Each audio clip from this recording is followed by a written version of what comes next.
बऱ्याच पालकांची कंप्लेंट असते की माझी मुलं घरात बडबड बडबड करतात, परंतु शाळेत गेल्यानंतर एकदम चिडीचूप काही बोलत नाहीत. आणि हे असं का होतंय त्यांनाही पझल असतं.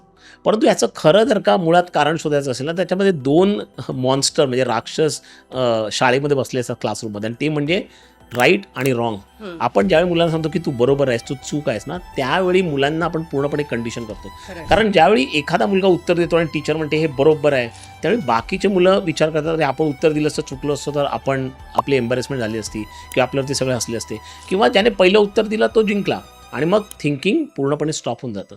आणि बरीचशी मुलं पार्टिसिपेट करायचं सोडून देतात. ते हात कधी वर करत नाहीत, ते पार्टिसिपेट करत नाहीत, ते एंगेज राहत नाहीत, आणि त्याच्यामुळे ते बोलण्याचा कॉन्फिडन्स सुद्धा विसरून जातात. That is the whole problem.